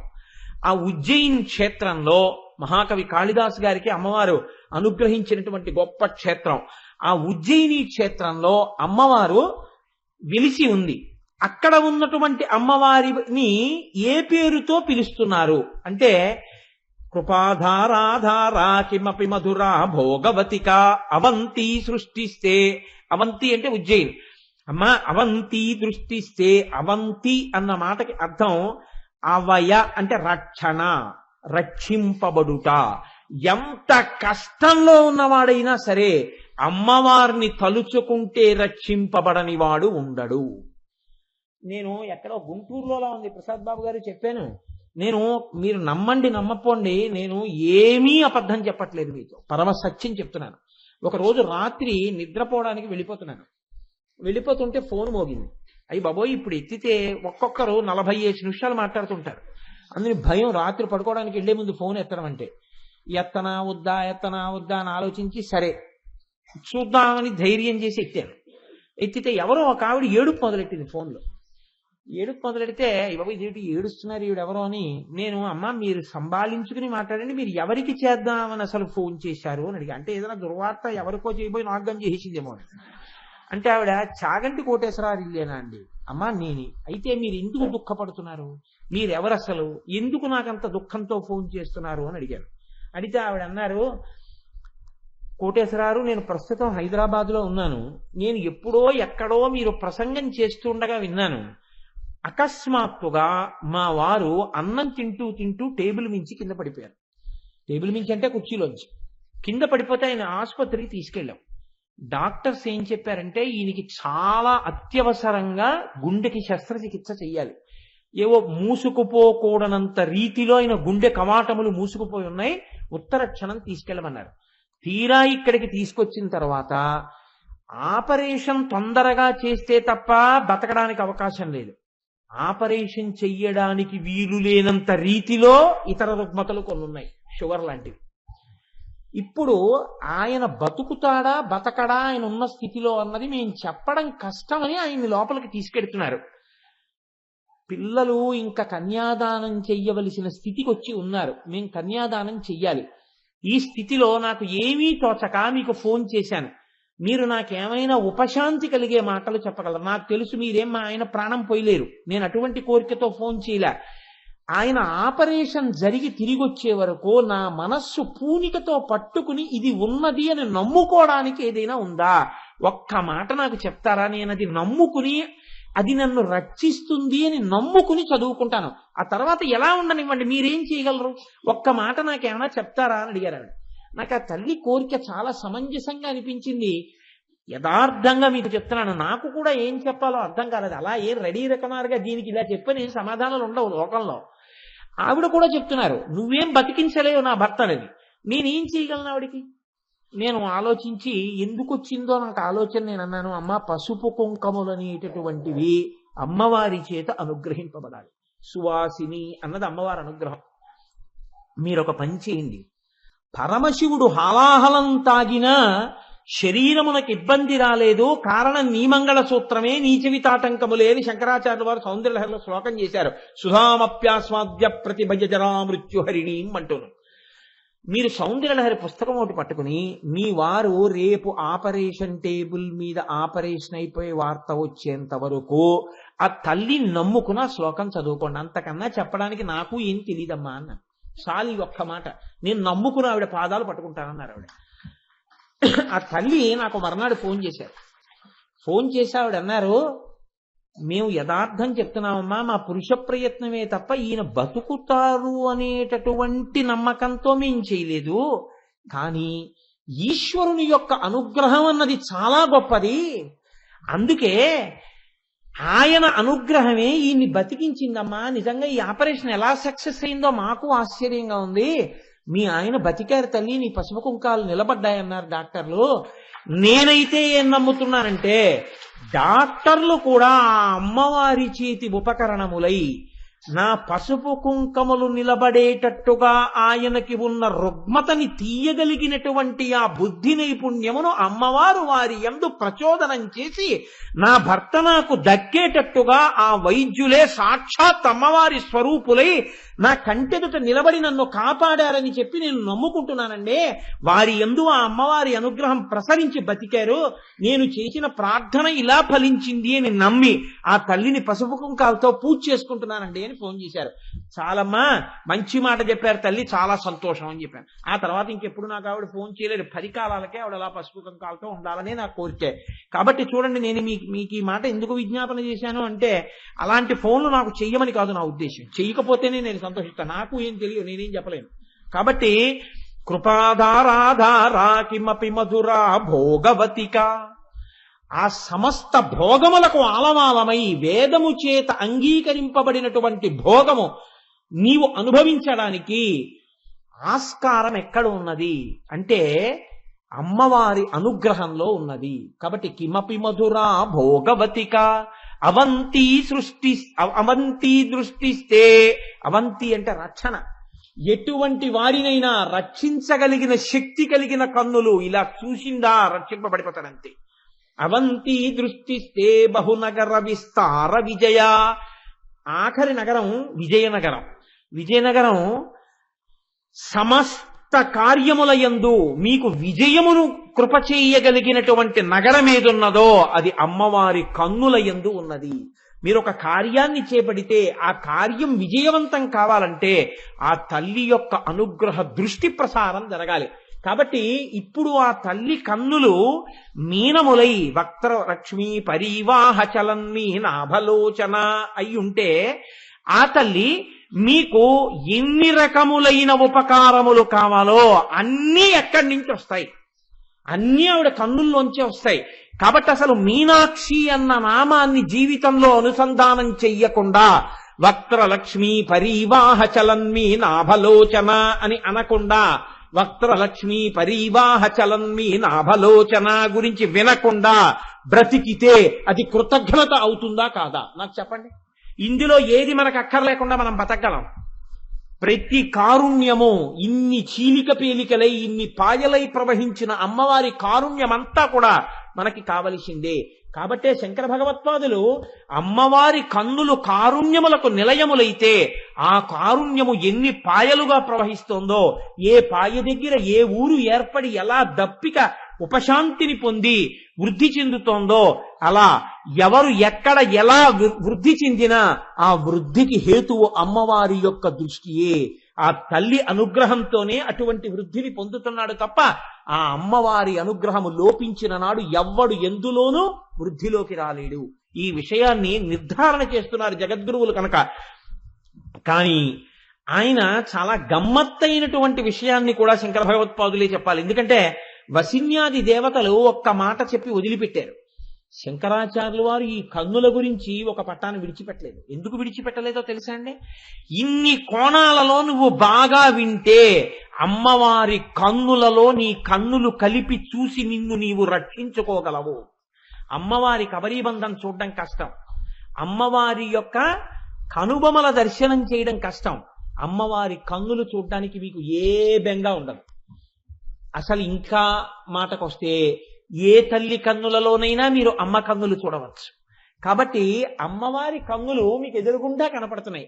అసలు ఆ నల్లటి కన్నులతో ఆ తల్లి లోకాన్నంతటినీ చల్లని తల్లి అయి పోషిస్తూ ఉంటుంది. అమ్మ కన్నుల గురించి వింటే, అమ్మ కన్నుల గురించి 4 మాటలు ఆ నామం చెప్తే ఆ చల్లని తల్లి పొంగిపోయి మనందరినీ కూడా ఒడిసి పట్టుకుని చంద్రశేఖర పరమాచార్య స్వామి వారి మాటల్లో అయితే ఉత్తర క్షణంలో ఎత్తుకుని తన ఒళ్ళో కూర్చోబెట్టుకుంటుంది అన్నారు పరమాచార్య వారు.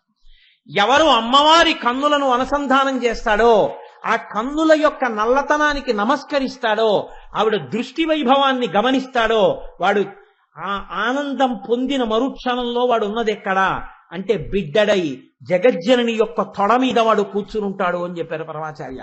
నడిచే దేవుడు, వారి మాట ఉత్తినైపోదు. కాబట్టి శంకర భగవత్పాదులు అంటారు, శివే శృంగారార్ధ్రా తదితర జనే కుచ్చనపర సరోషా గంగాయాం గిరిజచరితే విస్మయవతి హరాహిభ్యో భీతా సరసిరుహ సౌభాగ్య జననీం సఖీషు స్మేరా తే మయి జనని దృష్టి సకరుణ. శంకరాచార్యుల వారు తప్ప ప్రపంచంలో బహుశః ఎవ్వరూ ఇటువంటి శ్లోకం చెప్పలేరు. ఆయనకే చెల్లింది. అమ్మవారి కళ్ళల్లో నవరసాలు ఉన్నాయన్నారు శంకరాచార్యులు వారు. ఎందుకని మీరు చూడండి, ఒక పెదవి ఉందనుకోండి కొన్ని రసాలు చెప్పగలదు. భయానకం ఉందనుకోండి పెదవులు అదిరిపడుతూ తెలుస్తాయి.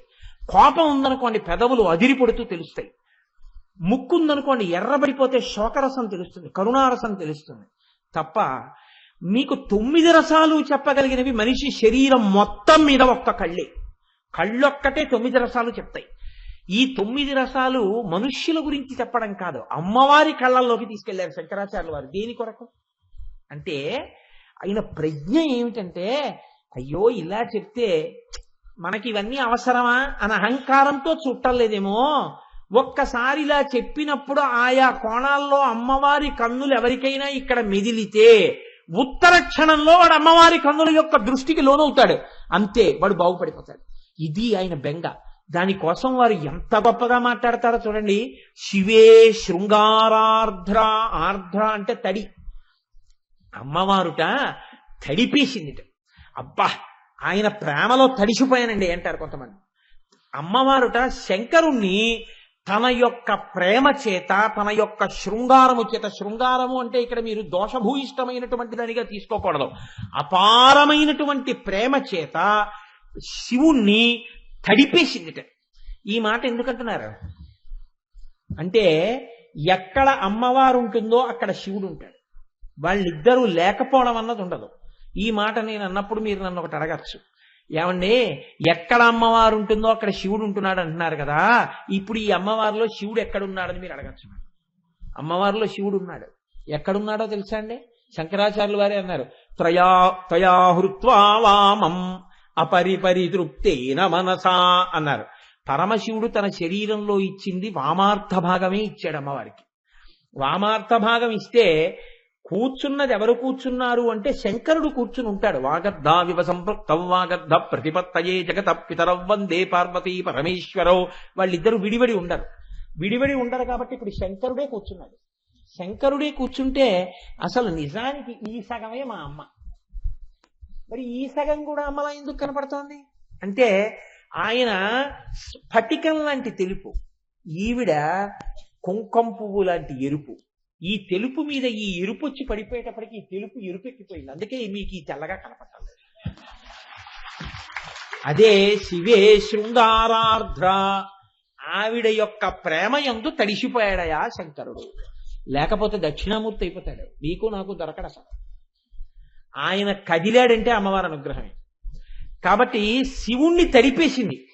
తదితరజనే కుత్సనపరా, ఆవిడ అందం శివుడి కొరకు మాత్రమే. మీకు ఆవిడ ఎప్పుడు అమ్మ మాత్రమే.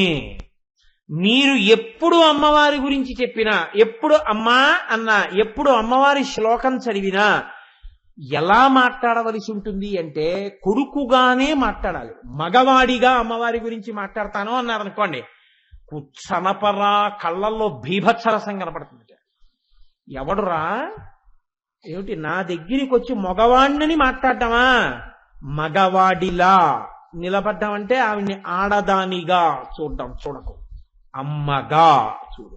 నువ్వు అమ్మగా చూస్తే నేను నీకు తల్లిగా నిలబడతాను, తల్లినై నిలబడతాను. శివుడు తప్ప వేరొకడు నా యందు మగవాడిగా నిలబడ్డానికి వీల్లేదు. ఇంకొకడు నిలబడితే కొడుకుగా నిలబడాలి.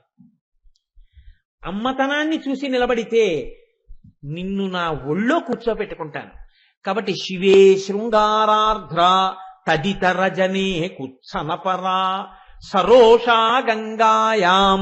అమ్మవారి కళ్ళల్లోట ఒక్కసారి ఆ రౌద్రరసం కనపడిందిట. రౌద్రరసం ఎందుకు కనపడుతుంది? శంకరాచార్యులు వారి గొప్పతనం ఏమిటో తెలుసా అండి? మహిషాసుర మర్దనీ గురించో లేకపోతే శుంభ నిశుంభుల యొక్క మర్దనం గురించో చెప్పచ్చు. కానీ ఇంత అందమైన శ్లోకం చెప్తున్నప్పుడు చక్ర పొంగల్లో ఉప్పు కణికి వచ్చేసినట్టు ఉంటుంది. అలా మహిషాసుర మర్దనం కన్ను ఎర్రబడిందండి. ఎంత గమ్మత్తుగా చెప్పారో తెలుసా అండి ఆయన. ఒక రోజున పార్వతీదేవి పరమశివుడి పక్కన కూర్చుందిట సభలో. సరస్వతీదేవి వీణ వాయిస్తోంది. వసిన్యాది దేవతలు స్తోత్రాలు చేస్తున్నారు, కవులు పాడుతున్నారు. అందరూ పరమశివుడి యొక్క వైభవాన్ని కీర్తిస్తున్నారు. కీర్తిస్తుంటే అమ్మవారు ఇలా చూసిందనుకోండి, సభలో బాగుండదు. ఇలా చూడకుండా ఇలా క్రీగంట చూసుకుంటూ, అబ్బా ఇంత గొప్పవాడు మా ఆయనని ఇలా చూసుకుని సంతోషపడిపోతుంది. ఈ సమయంలోనే శంకరుడు కూడా చూశాడనుకోండి, ఎదరనామాల్లో చూద్దరు కానీ వాడు బొగ్గలు ఇరిపెక్కుతాయన్నారు శంకరాచార్యులు వారు. వసిన్యాది దేవతలు కూడా అదే చెప్పారు. ఇంత సంతోషంలో ఉండగా ఈయన్ని కీర్తిస్తుంటే శంకరుడి యొక్క జటాజులంలోంచి గంగమ్మ తొంగి చూసింది. ఎందుకని? నాకు భర్తే కదా అని. ఎంత పార్వతీదేవైనా, ఎంత లలితా పరాభట్టారికైనా తన భర్త కీర్తిని భార్యగా పంచుకోవడానికి ఇంకొకళ్ళు కనపడేటప్పటికీ ఇలా చూసిందిట. ఏమిటి విషయం? ఏదో భరించాడు కాబట్టి భర్త తప్ప మంగళసూత్రం నాది అని. అమ్మ బాబోయ్ అని లోపలికి వెళ్ళిపోయింది. సరోషా గంగాయాం, అమ్మా నీ కళ్ళల్లో అప్పుడు కనపడింది రౌద్రరసం అన్నారు శంకరాచార్యులు వారు. అప్పుడు మీరు ఒక్కసారి అమ్మవారి కళ్ళని ఊహించుకోండి. ఇది చెప్పేటప్పుడే మీకు ఆశ్చర్యం ఏమిటో తెలుసా అండి? ఈ మాటలు చెప్పేటప్పుడు మీరు అమ్మవారిగా అభినయించకుండా ఉండలేరు. దానిలో మీ మనసు తన్మయావస్థని పొందినప్పుడు మీరే అమ్మవారైపోయి కళ్ళవి అలా కదులుతాయి. అంటే ఉత్తర క్షణంలో మీ యందు ఆవాహనం అయిపోయింది అనమాట ఆవిడ. అంతే, జన్మధన్యమైపోయింది వింటున్న వారికి. అంతే, అది శంకరాచార్యులు వారి ప్రజ్ఞ అంటే. సరోషా గంగాయాం గిరిశ చరితే విస్మయవతి. అసలు ఆవిడ తెల్లబోయినట్టుండడం, ఆశ్చర్యానికి లోనైపోవడం, ఇంత అద్భుతమా అని ఉండడం ఎప్పుడూ ఉండదు. మీరు చూడండి, ఓ నలుగురు నిలబడతారు. నలుగురు నిలబడితే ఓ ఇద్దరు ఏదో చాలా విచిత్రంగా గమ్మత్తుగా మాట్లాడుకుంటుంటారు. మాట్లాడుకుంటుంటే ఈ మిగిలిన ఇద్దరు నవ్వుకుంటుంటారు. నవ్వుకుంటుంటే ఈ మూడు ఆయన అంటాడు అకస్మాత్తుగా, ఒరే కోటేశ్వరా చూడండి ఎలా తెల్లబోయి అలా నోరు తెరుచుకుని ఉండిపోయారా అంటాడు. అంటే ఈయన వీళ్ళిద్దరితో పాటు ఈయన చూసి వీళ్ళిద్దరికన్నా ఆయన మొహం ఆశ్చర్యంగా ఉంది. ఎందుకంటే అని ఉండిపోయాడు. అసలు అన్నీ తెలుసున్నావిడ. ఆవిడ సర్వజ్ఞ, సాంద్రకరుణ. అలాంటి తల్లి పరమశివుడి యొక్క అద్భుత గాథలు చెప్తుంటే, ఓహ్ ఒకటా రెండా? మన్మధుడి మీద విజయం, గంగావతరణంలో గంగమ్మని జటాజూటంలో పట్టుకోవడం, ఆ గజాసురుణ్ణి సంహరించడం, ఆయన తోలు తీసి బట్టగా కట్టుకోవడం, పెద్ద పుల్ని చంపడం, దాని తోలు ఉత్తరీయంగా వేసుకోవడం, త్రిశూలాన్ని చేతిలో పట్టుకోవడం, త్రిపురాసురుల్ని సంహారం చేయడం, ప్రళయతాండవం చేయడం, దక్షిణామూర్తిగా కూర్చోవడం, సనకర సనందనాదులకి జ్ఞానం ఇవ్వడం, మన్మధుణ్ణి మూడవ కట్టి మంటతో కాల్చేయడం, ఇవన్నీ వింటుంటే అబ్బబ్బబ్బబ్బ ఏమి వైభవం రా, ఏమి మహానుభావుడు రాని అని ఉండిపోతుంది. అమ్మా అప్పుడు నీ ముఖంలో అద్భుత రసం కనపడిందమ్మా అన్నారు. గిరిశ చరితే విస్మయవతి హరాహిభ్యో భీత. అమ్మవారు భయపడింది అన్నారు అనుకోండి, ఏదో మెరుపు మెరిసింది, ఏదో అస్త్రం వేశాడు, ఎవడో రాక్షసుడు ఏదో వేశాడు, వేస్తే అమ్మవారు భయపడింది కొంచెం అన్నారు అనుకోండి, బాగుండదు.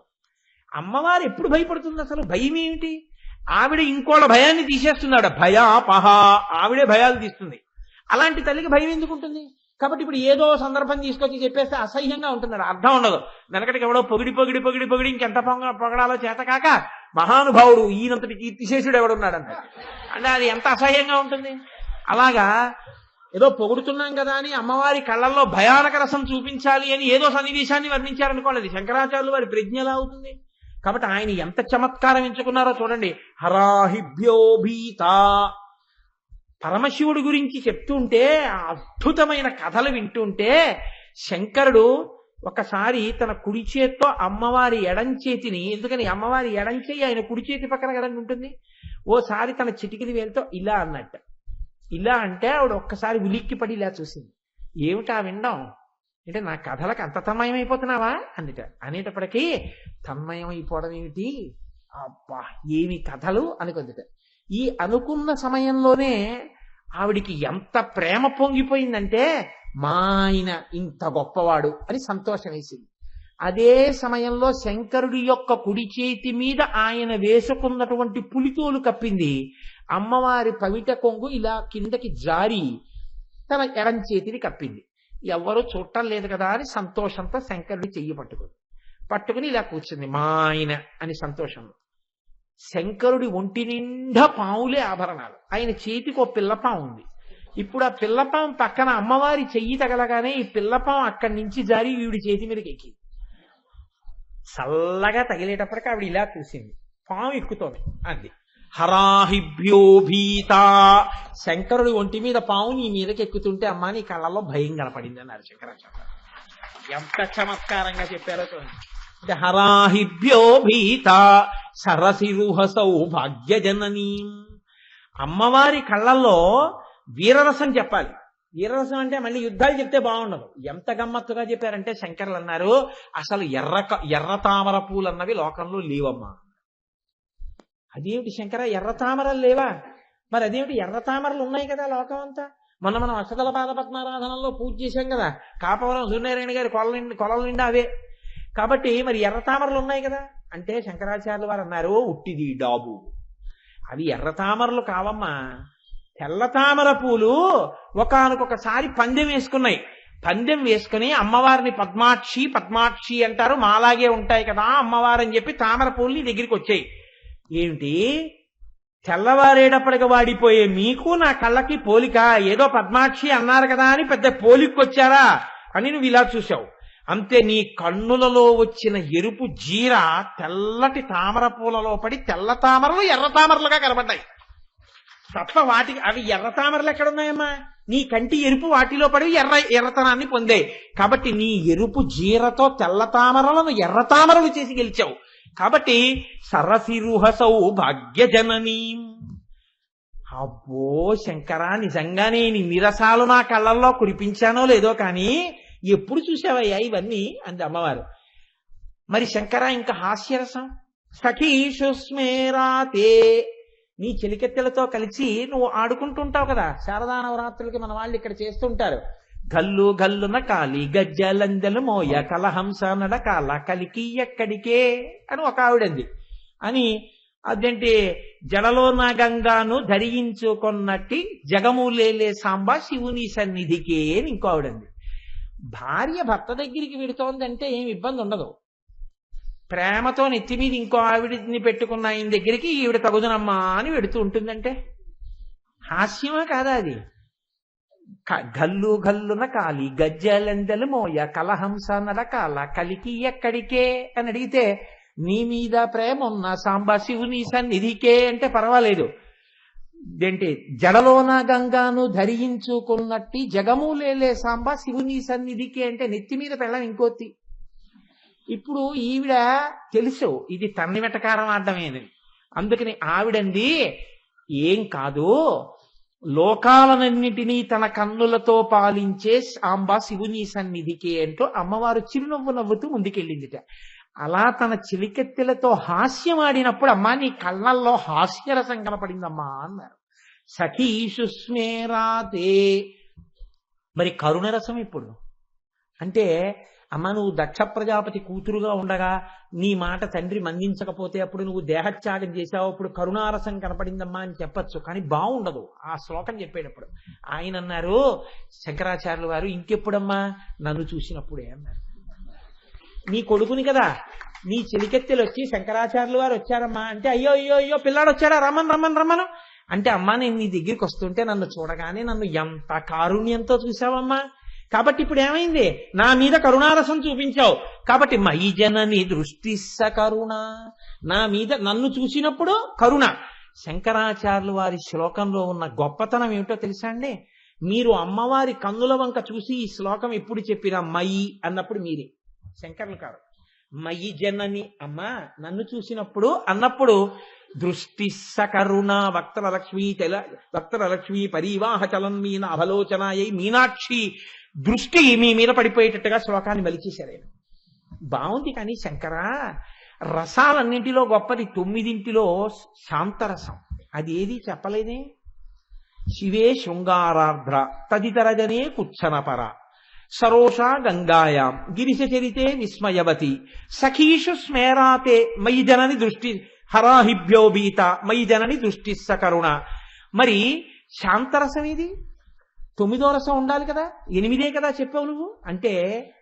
శంకరాచార్యులు వారు అన్నారు, అసలు శాంతరసం లేని వాడికి 8 రసాలు ఎక్కడ ఉంటాయమ్మా? శాంతంగా ఉంటావు కాబట్టి మిగిలిన 8 ఉన్నాయి.